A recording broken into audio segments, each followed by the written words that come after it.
Good song. Good place to be in his presence. Amen. You guys hear me okay? Maybe I need to switch this mic for the handheld because I'm having problems with a little feedback. You guys hear me okay? Okay, we'll go with it. Well, I get an opportunity to bring the word of the Lord today. That's an awesome privilege. I thank you guys and thank God for giving me this chance. And I just want to make sure everybody knows you're welcome here. Welcome to Harvest Christian Center if nobody's told you that yet. And we're glad you're here. Well, today I want to talk a little bit about worship. The title of my message today is Why We Worship. I don't know if we give very much thought to what we do when we come here, and why we do what we do when we're singing to the Lord. You know, worship is more than just singing, but it is... that is definitely a part of it, you know, when we sing his praises. Amen? So let's take a look at Psalm 96:1. You guys can turn there in your Bibles with me, or it should be up on the board here in a second. And I'll read it to you. It says, "Sing to the Lord a new song. Sing to the Lord all the earth." Now, to me, that sounds like God telling me to sing to him. Amen? So that's one of the reasons we do what we do, amen? We come together corporately to worship him, and it's a very awesome dynamic. When we're doing that, I feel that we know that God inhabits the praises of his people, as I said earlier, and his spirit descends into the very music, into our hearts, and then our praises are lifted up to him, and so we get this heavenly flow thing going. I think I'll lose this. We'll just go with the handheld. Maybe grab that. Excuse me for a second.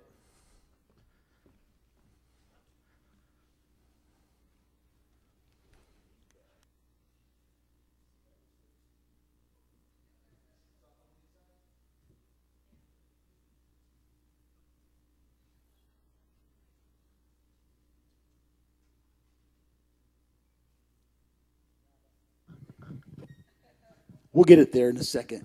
Okay, now I can hear me, so I'm pretty sure you guys can hear me too. Lapel mics are never one of my favorite things.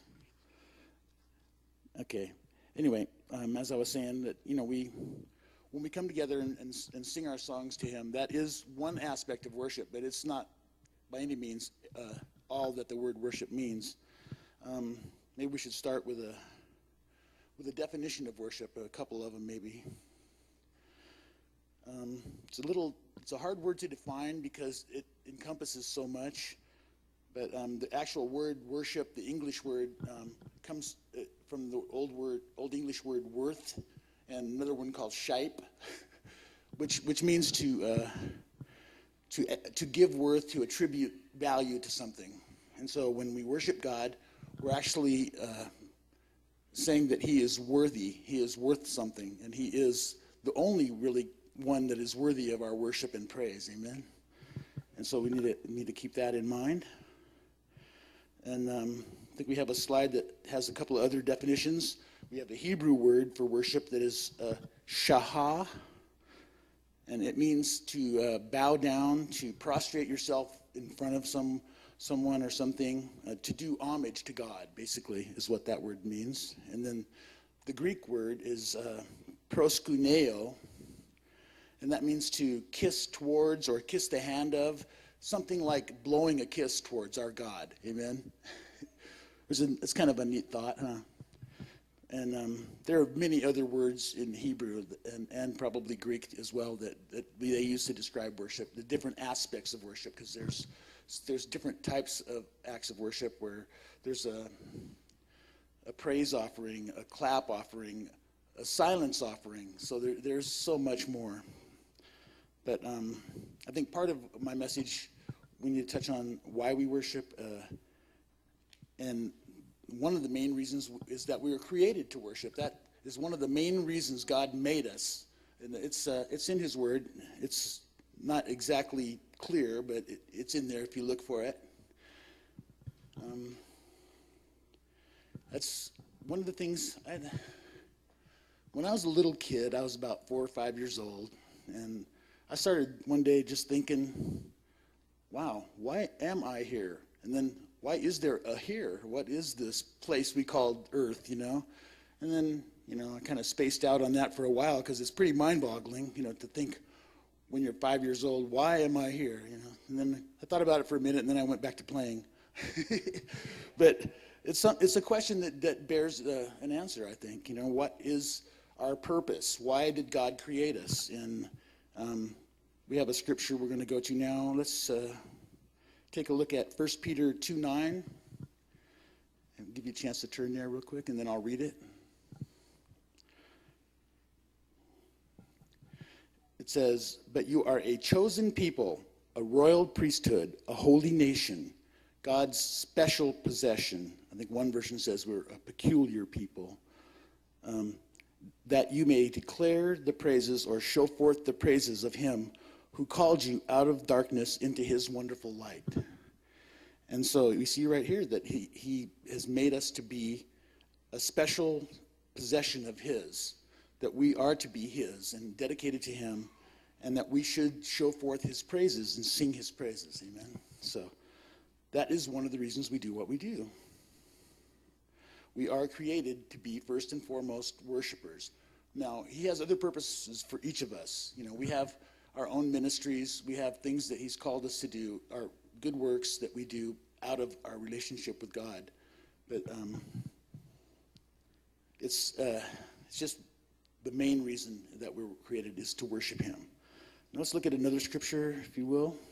Turn with me to Revelation 4, 9 through 11. Take a look at what worship looks like in heaven. Amen. You guys there yet? All right. Okay, I'm reading from the NIV. "Whenever the living creatures give glory, honor, and thanks to him who sits on the throne and who lives forever and ever, the 24 elders fall down before him who sits on the throne and worship him who lives forever and ever. They lay their crowns before the throne and say, 'You are worthy, our Lord and God, to receive glory and honor and power, for you created all things, and by your will they were created and have their being.'" Kind of awesome, huh? This is from a vision Brother John had when he was taken up into heaven, and he got a chance to see worship taking place in heaven, and we're all going to get that chance. Those of us that make it to heaven, if you have a personal relationship with Jesus Christ, I believe you'll make it to heaven. Amen. Anyway, this is a picture of what's taking place continually in heaven, I believe, and we're going to end up spending eternity worshiping, which might sound hard right now, but I think when we're standing in Jesus' presence, it's not going to seem hard anymore at all. It'll just be the natural thing that we want to do. The only thing that we want to do is to just bow down and worship him. Amen. So if that is what we're going to be doing for eternity, I think it makes sense that maybe we should look at and maybe learn how we should do it well here, to try to do our best in our worship. I'm not trying to say you guys don't do your best.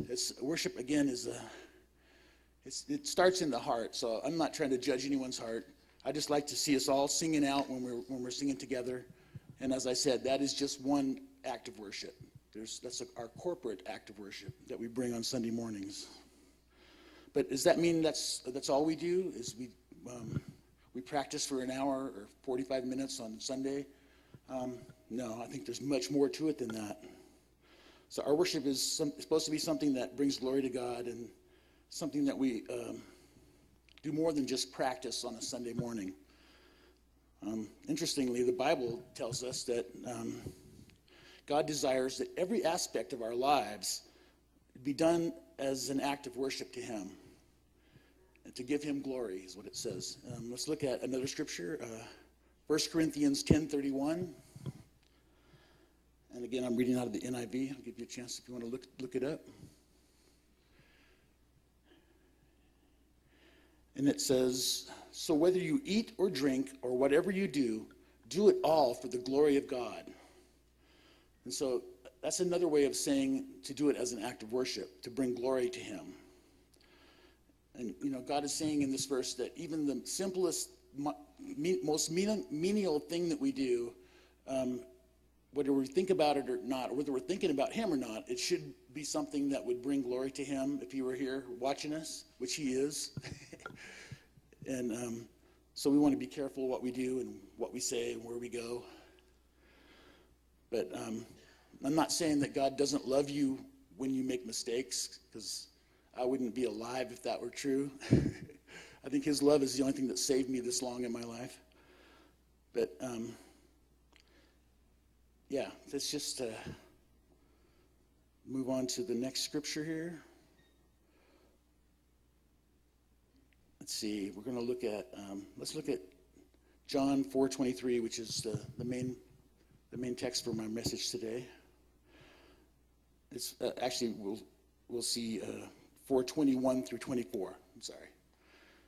Look at the whole thing. You guys mostly are probably familiar with this scripture. It's Jesus speaking to the woman at the well, the Samaritan woman, when he's traveling with his disciples. And it says, "Woman," Jesus replied, "believe me, a time is coming when you will worship the Father neither on this mountain nor in Jerusalem. You Samaritans worship what you do not know. We worship what we do know, for salvation is from the Jews.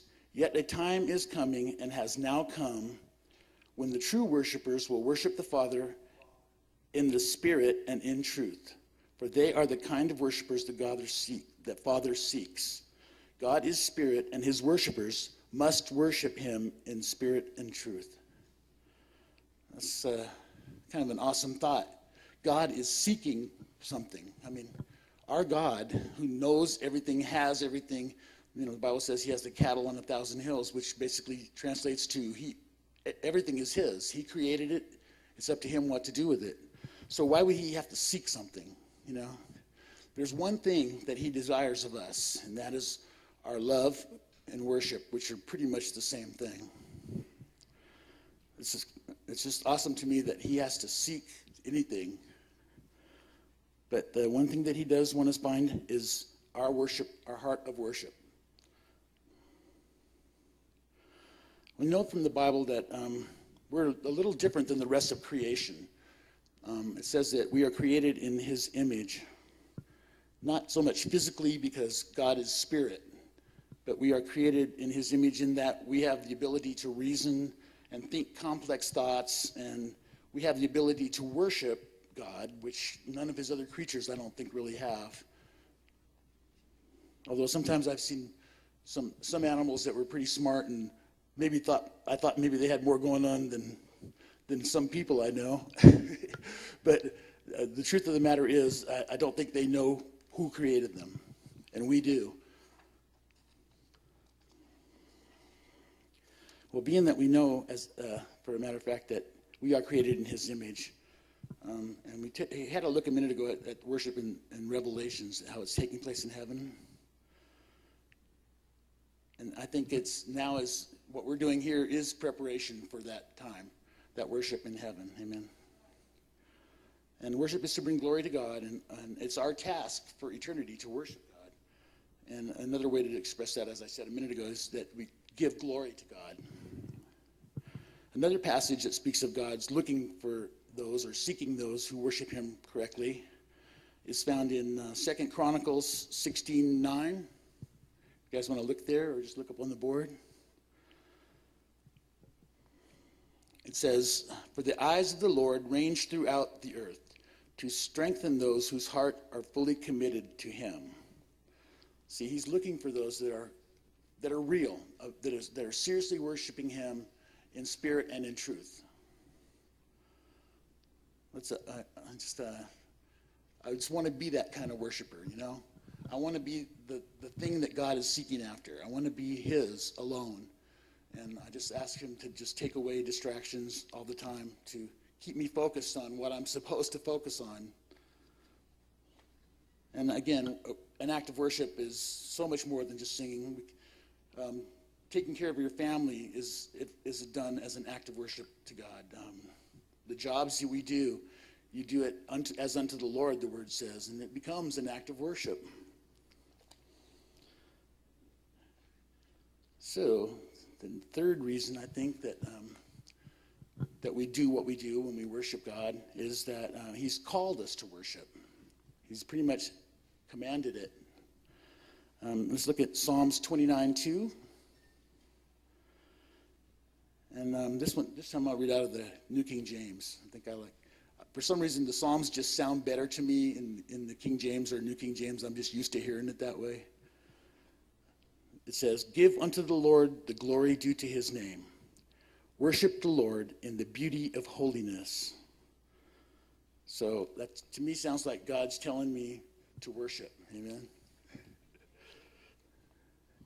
He's called us and invited us to come and worship him. He doesn't need our worship to be God.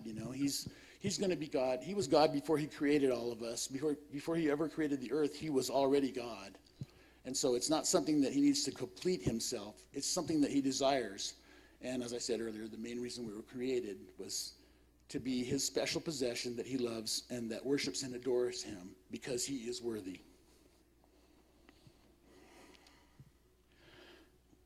Our relationship with God is made complete and perfect in the act of worship. The moment we truly enter into sincere worship, we are suddenly given the best possible view of who God is and what he desires for us. I don't know if it's happened to you, but it's happened to me when I'm being prayed for or praying alone in the altars, and I hear God very clearly sometimes. I've heard his spoken voice a few times, which I'd like to hear more of, but it's a little scary. But it's so awesome. But it's when we're in those times of worship, I think that's we're most likely to be that close to God, that we'll hear from him.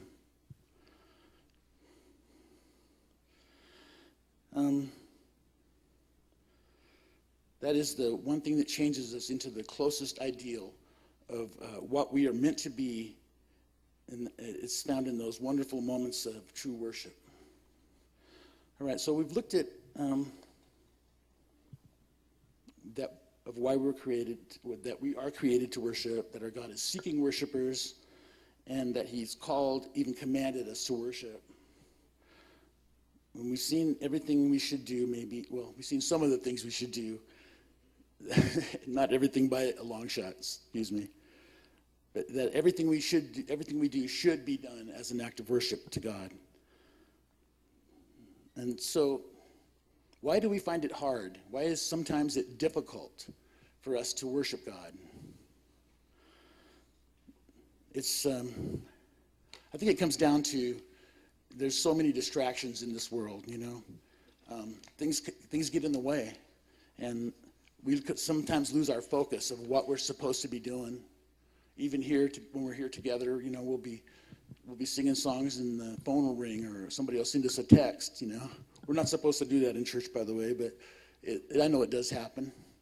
But just, little things like that. And we just have sometimes an incorrect idea of what worship is. We might think of it as maybe a show, like what we're doing here. It can be like compare it to a concert you might go to or something, but it's so much more than just music. It's a spiritual act as well as a musical act.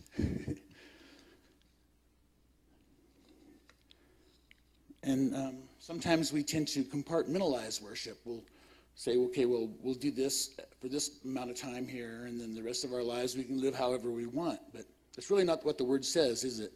It says everything should be done as an act of worship.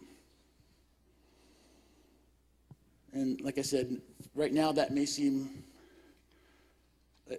like that would be hard to do for all eternity, but I don't think it will be when we're face to face with Jesus.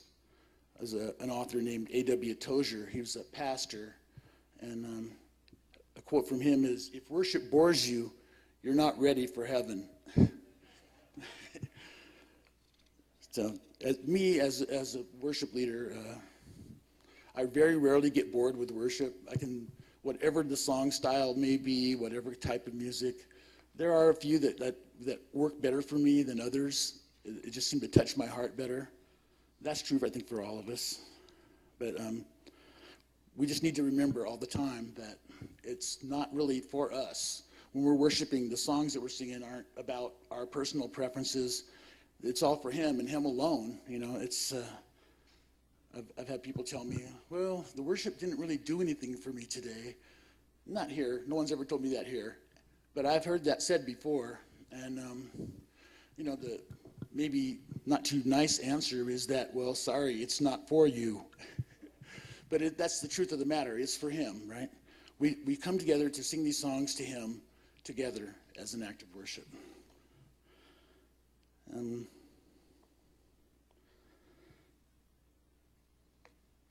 Ultimately, we who are made to worship can and should be able to worship almost anywhere and any time. We have the seed of worship in each of us. It's in our hearts.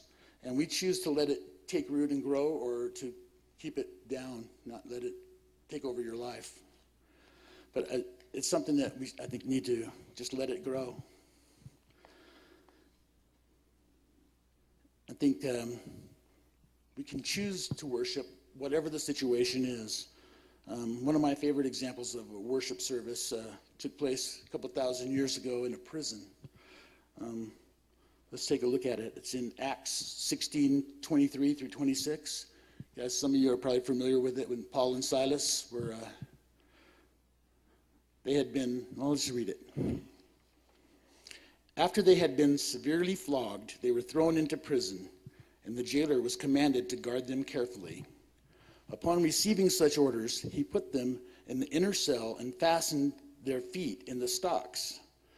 About midnight, Paul and Silas were praying and singing hymns to God, and the other prisoners were listening to them. I think they had a captive audience, huh?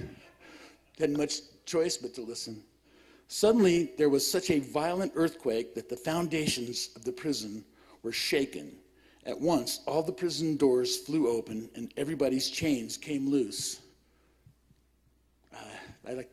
I see a picture of people being set free from bondage. When I read this, their chains came loose, and that takes place during a worship service. Whether it's being prayed for in the altars, the music flowing over you as a spiritual wash. That's the way I like to look at it. But that's when we worship him, there is freedom in that.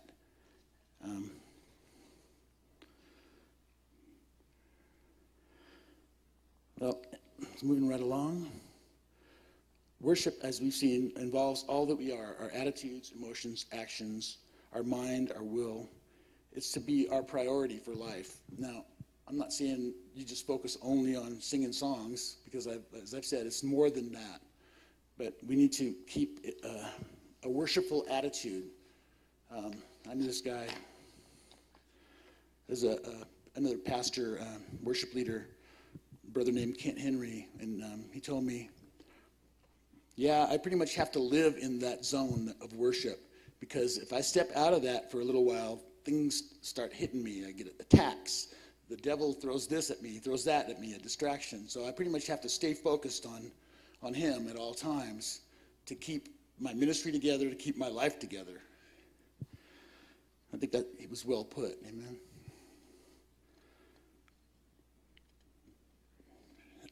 Another quote from another author, an author named John Piper, wrote that there are two great passions in the universe: God's passion to be glorified and man's passion to be satisfied. However, these two do not need to conflict. They can come to simultaneous fulfillment through worship, because God is most glorified in me when I am most satisfied in him alone. That's a very true statement, I think. In worship, we are occupied with thinking about God. In prayer, we're occupied with our needs as well as thinking about God and the needs of others. But in thanksgiving, we're occupied with thanking him for our blessings. In worship, we're just occupied with him. So worship could even be considered a continual preoccupation with God. Now, I'm not saying we should just live in the zone to the extent that things fall apart around us, because as we've seen, life goes on. We have to take care of our daily needs of our family and ourselves. And our church, as Brother James mentioned, that things do need to be paid for. So we have to work as well as worship. But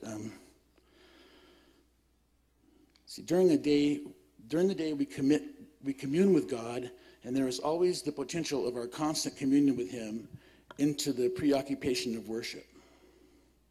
Sunday mornings, we're pretty much preoccupied with God, I think, when we're coming here, although there are still distractions. But during the week, we need to multitask and live our lives. As I said, we can't just let things fall apart.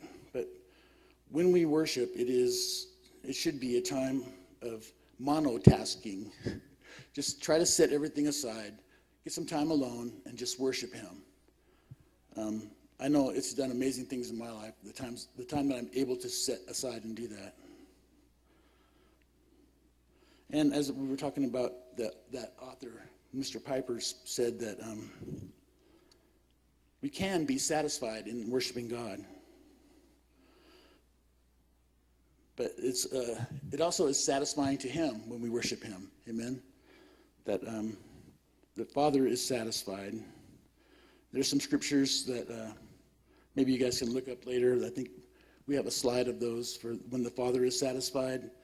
It's John 4:23, Proverbs 15:8, Psalm 141:2. I won't take you there right now because we're going to be running out of time. But you guys, maybe if you want to, you can look those up and see how satisfied God becomes with our worship.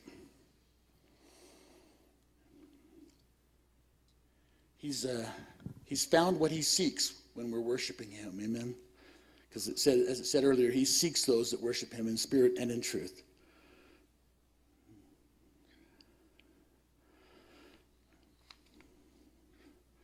Let's take a look at Proverbs 15:8. It says, "The Lord detests the sacrifice of the wicked, but the prayer of the upright pleases Him." There again, I could just go on and on with these scriptures, but we don't want to take up our whole rest of our time with this. There are some other scriptures that you can look at it later if you want to about us being satisfied. They're pretty much all through the book of Psalms. Psalms 42:1 through 2, Psalm 27:4, and Psalm 21:6, Psalm 16:11, 65:4, 1 Peter 1:8, Acts 2:25 through 28, Psalm 73. Those are just some of them. There's so many. Basically, they say the same thing, that our highest joy is found in worshiping Him. And when we take a serious look at our greatest needs, we realize that we are people who are seeking God. That's what it comes down to. Because in Him is every blessing, every good and perfect thing, the Word says.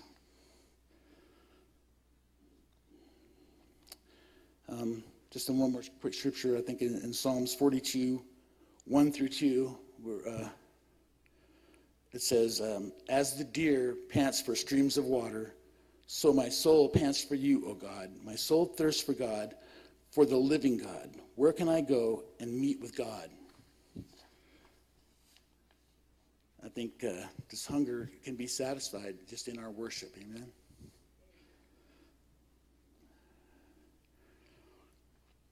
Maybe one more here. Psalm 27:4 says, "One thing I ask of the Lord, this is what I seek, that I may dwell in the house of the Lord all the days of my life, to gaze upon the beauty of the Lord and to seek Him in His temple."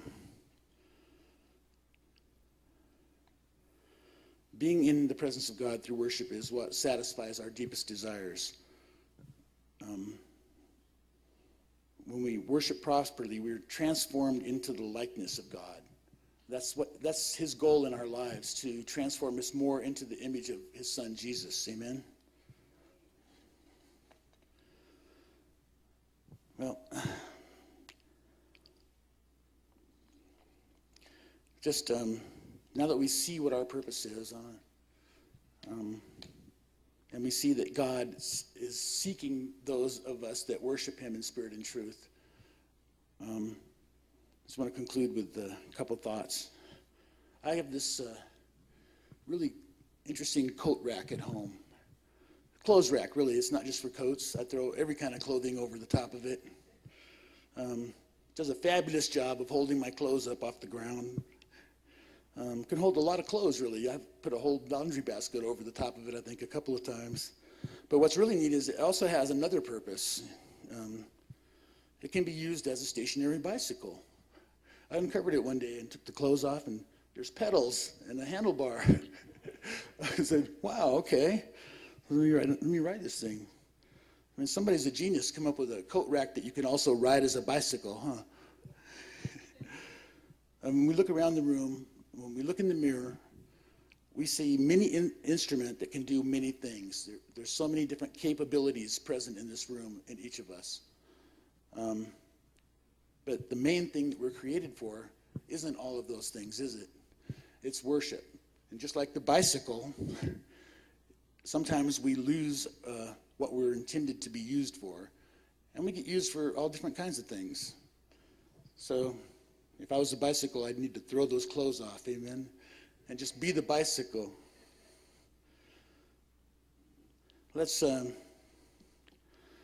me ask us today just to consider just what we are, and I think we've kind of touched on pretty much why we're here, but what we are has maybe become something a little different than what it should be. So I know that's true in my case. I'm not perfect. I don't claim to be. I can be a much better father, a much better husband, a much better music leader.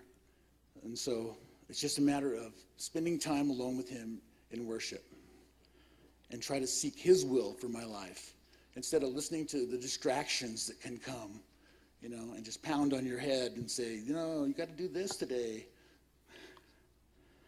But we shouldn't allow ourselves to be twisted and changed into a purpose other than what he created us for. Amen. So just in closing, I want to thank you all for coming today. Yes, Jim?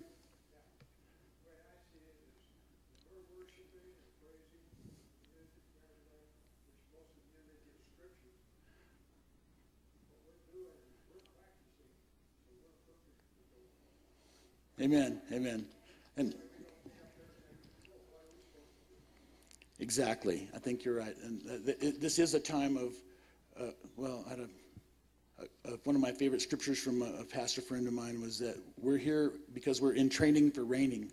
And part of that is not just being ruling and reigning, because we're always going to be under authority. We're always going to be under the authority that our Heavenly Father has and our Lord Jesus has. That he came and paid the price for us, that he wants worshipers so bad, he was willing to bleed and die to redeem us into a life dedicated to him. And I think the least we can do is to respond to that in our worship, amen. So I hope I didn't bore you guys too much today, but I think it was some important stuff to think about, and just maybe go home and look at those scriptures and check it out. Now, I think I would be remiss if I closed the service without giving people a chance to receive the Lord. Is there anyone here today that hasn't received God, hasn't received Jesus as their Lord and Savior, would want to pray the prayer today? And if not, hopefully everyone's saved. But if there's anyone that may want to rededicate, that they've been serving him and maybe come to a place where some of those distractions have pulled them in a different direction, and you want to refocus, and you want to rededicate your life. Is there anybody here like that today? Amen, my brother. Well, let's just pray this prayer with me, will you? And maybe everyone can pray it along with me. Dear Lord, Father God, oh Lord Jesus, we thank you, God, for your love for us, God. Lord, we thank you, Lord, for showing us how to better worship you, and just ask you, Lord, to continue to reveal yourself to us, God. Lord, I just ask you today to just come into my heart in a deeper way, Lord. Touch me, redirect me in the path you would have me to go, Lord, and just help me to be closer to your image of your Son, Jesus. Lord, I just ask you, Lord, to just give me a greater desire to worship you, to seek you in everything I do, God. Lord, I just give you my heart today. And I just seal it. I ask you to seal it for your courts above, Lord, Father God. And I just thank you, Jesus. Amen. Now, if you prayed that prayer and you sincerely meant it, I know you're on the right track again. And if you prayed it for the first time without raising your hand, you're still born into the family now. So I just thank you guys for that.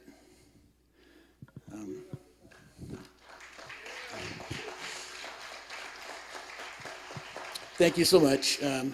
It's been my pleasure and honor to do to preach the word today. I don't take it lightly. Pastor Eric, I think, does such a better job than I do, but I will be glad to do this any chance I get. So maybe watch out. You might see me up here again someday. But thanks for listening and being patient, and thanks for hearing the word of the Lord today. Amen. And let's just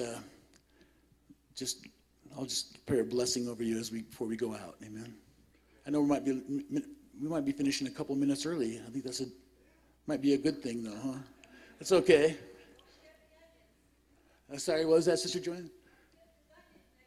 Oh, you know what? Yeah, there's onions and bread, Sister Joanne reminded me. So if there's a food need in your house, check out the food pantry next door, because we're first and foremost a ministry to the house of God. Amen.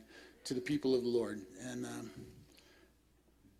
so let's just let me pray. Lord, Father God, I just thank you, God, for this day.